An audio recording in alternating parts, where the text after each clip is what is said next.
Webster with another Dream and Do video. In this video, we're gonna learn how to edit the footage you shot for your very own Dream With Me fairy tale theater video. Editing is a very important tool for making a great video.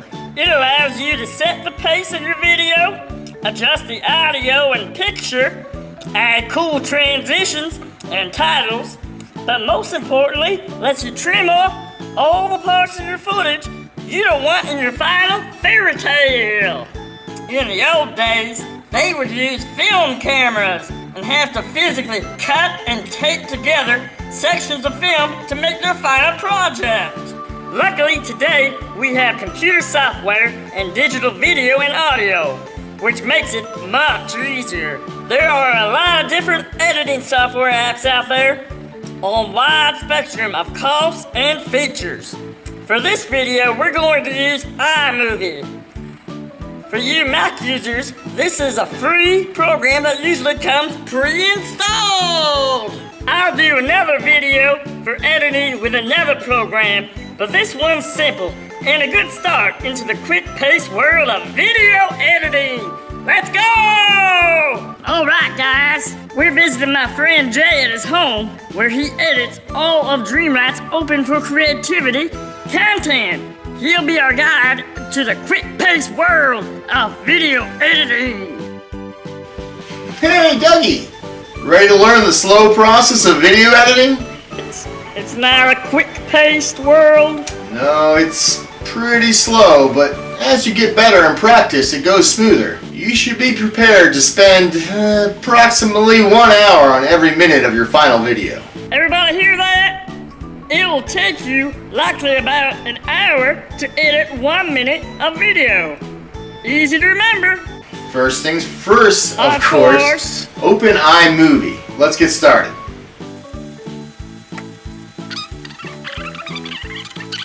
Alright, everybody got that? Just kidding. Jay walked me through all the basic steps we'll need, and now I'll show you what I learned. There are several ways to import your raw footage. You can click File, and then Import Media. You can click the little down arrow, or you can use the short keys command, Command-I, or you can just click and drag them from your video folder. However you want to get it there, you should now have all your footage in the Project Media bin. Double check with your shot list from shooting to make sure you have all the clips you need. Before you get splicing up your footage, it's a good idea to make any picture adjustments now, while the clips are full length. Here are the main adjustments you may want to make to your picture: color balance, color correction, cropping, and clip filter. Color balance allows you to adjust the white balance and overall temperature of your clip.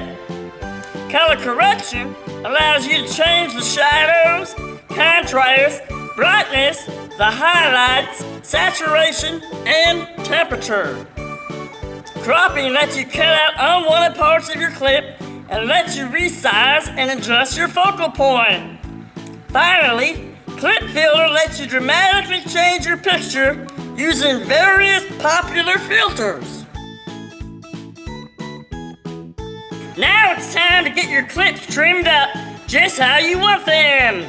If you have several parts on a long clip that you want to break up and use in different places, you can move your cursor or playhead to the spot you want to cut and either go to Modify and click Split Clip, or right click and click Split Clip, or use the Command B keyboard shortcut. Another useful tool I've found in trimming is the Trim to Playhead command. You just place your playhead where you want the clip to start, and it trims to that point. Super handy! Splicing is the result of splitting, trimming, and placing your clips side by side in order you want them. In the old days, they used a splicer to tape the film pieces together. Now we just click and drag them.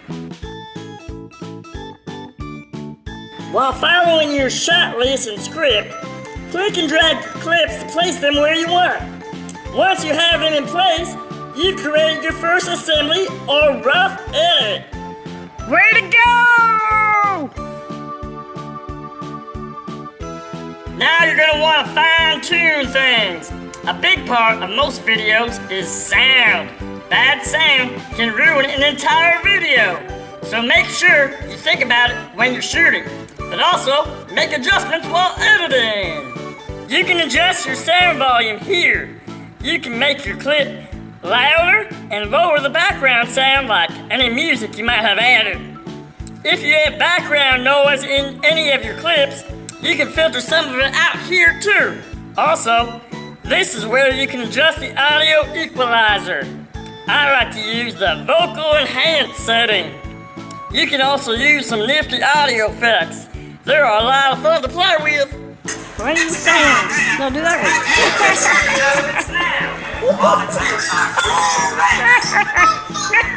Oh, that's pretty good there. What do you think of that? What? Did you hear that one? Robot. Yo.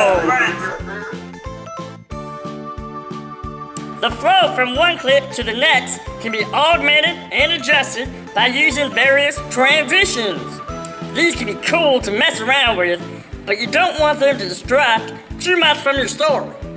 The cross dissolve is a good go-to transition when you're changing scenes. You can also leave your clips alone and just have what's called a hard cut between them. We're getting close to being done! You're doing awesome! Titles aren't just for the beginning of your video. You can use them throughout your video and at the end for your cast and crew credits. Opening titles are great, and there's a few options to choose from. Lower thirds are used a lot on news shows or whenever you want to give added information to your viewer.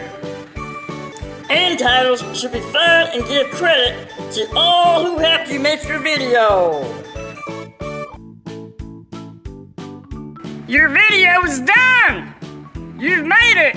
Now it's time to export and share it! You can click this button or go to File, Share, File. Now you can name it and choose things like format, resolution, quality, and compression. Unless you want to make a small, low-quality video to send to someone, you should choose the highest quality of each of these. For sending to Dreamwrights for the Dream It With Me series, use the biggest and best setting. Now you can upload it to Dreamwrights and they'll post it to YouTube for you. Wow, that was a lot, but so much fun. I hope you all had a good time and learned a lot. I'll be back soon with some more videos on editing and special effects, like using a green screen. Keep an eye out for that. But for now, head to dreamwrights.org and sign up and start working on your own fairy tale theater